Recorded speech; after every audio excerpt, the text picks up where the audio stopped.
Bonjour les amis, il endort plus la nuit, Choupinet.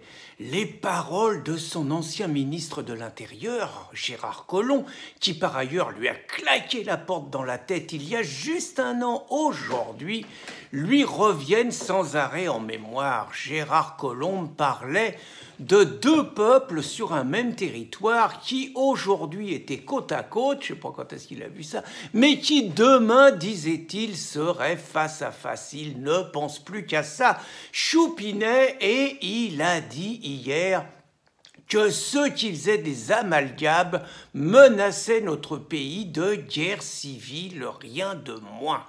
Et il endort plus. Alors moi, une réflexion, une guerre civile, mais j'ai pas fait des grandes études, hein, mais moi je croyais qu'une guerre civile, c'était une guerre qui opposait deux composantes d'un même peuple. Par exemple, la guerre civile espagnole. Je croyais que c'était ça, une guerre civile. Et moi, je croyais que quand il y avait deux peuples sur un même territoire, ce qu'a dit Gérard Collomb, c'était une guerre de conquête par rapport à celui qui était l'envahisseur, et c'était une guerre de reconquête par rapport à celui qui était envahi. Donc c'est pas une guerre civile, mais bon, tout ça c'est des médiocres querelles sémantiques. Donc il a dit que ceux qui menaçaient la France d'une guerre civile, c'est surtout pas les islamistes et les co-religionnaires de ceux qui ont quand même sévi un petit peu à Méra, Charlie Hebdo, Nice, le Bataclan, les policiers de Magnanville, le père Hamel, les 260 morts quand même depuis un petit moment. C'est pas cela. D'ailleurs, c'est pas cela pour une bonne raison.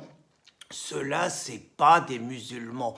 Il nous l'a dit, Karim Zeribi, il le dit tous les jours. Il est mobilisé matin, midi et soir sur tous les plateaux de télévision pour nous dire que c'est pas des musulmans et qu'ils ont pas lu le Coran et que l'islam, c'est pas ça. Puis ceux qui menacent de guerre civile, c'est pas non plus ceux qu'on appelle les islamo-racailles qui multiplient les agressions contre les policiers, contre les pompiers. Les pauvres pompiers, quand ils se font pas allumer par les racailles, ils se font allumer par les flics. Ça devient difficile. Donc c'est pas les islamo-racailles qui multiplient ce qu'on appelle gentiment les incivilités. C'est pas les 50% de jeunes musulmans de moins de 25 ans qui disent qu'ils préfèrent la charia aux lois de la République, c'est pas cela. Cela, c'est qu'un problème social, comme il dit Jean-Luc Mélenchon. Si la République, elle avait fait plus pour eux, si elle avait davantage donné, tout simplement, si elle les avait davantage aimés, on n'en serait pas là. Non, non, non, c'est pas tout cela les responsables. Les responsables, c'est les faiseurs d'amalgame. Et moi, puisque Choupinet, il n'a pas été capable de donner des noms, moi, j'en balance deux. Les deux responsables de la guerre civile qui vient, c'est d'abord Zemmour et c'est ensuite Julien Audoul. Et je vais vous dire pourquoi. Bon, Zemmour, on connaît l'ensemble de son œuvre. Il raconte depuis toujours qu'on va à la guerre civile. Il raconte, d'ailleurs, comme son pote Onfray, que dans 2 générations, la France sera majoritairement musulmane. Puis il a continué, là, sur CNews, je l'ai entendu face au valeureux Mohamed Sifawi. Zemmour, attendez, il a dit que la France et l'islam, c'était pas compatible. Puis il a fait des sacrées démonstrations. Il a expliqué que la France, c'était l'émancipation de la religion par l'homme qui devenait libre. Et il a dit que l'islam, c'était au contraire l'homme soumis. Il a dit qu'islam, ça voulait dire soumission. Moi, je crois que ça voulait dire amour. Il a dit que c'était l'homme qui était soumis à la religion et que ça n'avait rien à voir. Et il a dit que la France, la République, c'était l'égalité, la fraternité entre les hommes et les femmes, et il a dit que l'islam, c'était au contraire l'inégalité entre les hommes et les femmes, et que c'était que la fraternité avec les musulmans entre eux. Enfin, il a dit des choses qui poussent à la haine et tout. C'est pas possible, ça, sans parler de l'alliance de la Kalachnikov et de la Djellaba. Zemmour, c'est pas possible. Moi, il faut plus qu'il parle. C'est lui qui prépare la guerre civile. Hein. Et puis, il y a le Julien Audoul. Là, le Julien Audoul, mais qu'est-ce qui a pris ce vendredi? D'abord, personne connaissait ce mec. Qu'est-ce qui a pris? Il lui suffisait. Bon, il a vu, il y a une femme, une mère accompagnatrice voilée, la loi lui permet.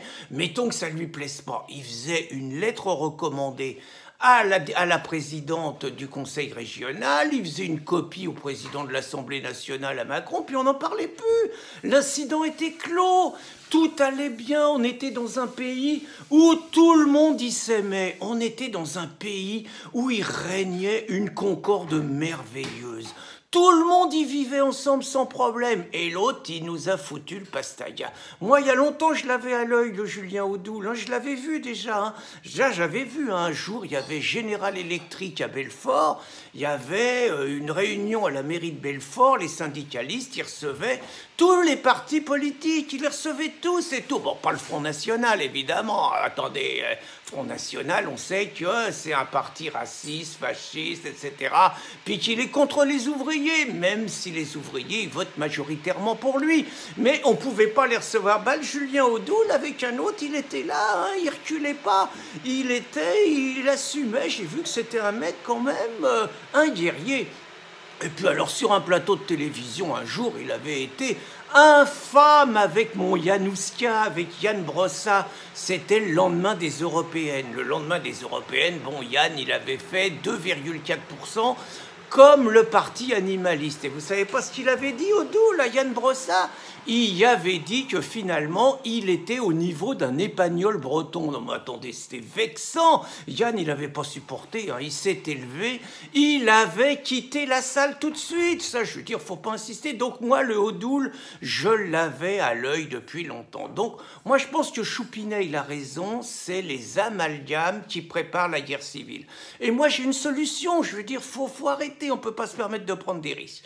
On a fait une loi contre les fake news. On a fait une loi contre la haine sur Internet. Vite, il faut faire une loi contre les amalgames qui préparent la guerre civile. Bonne journée, les amis.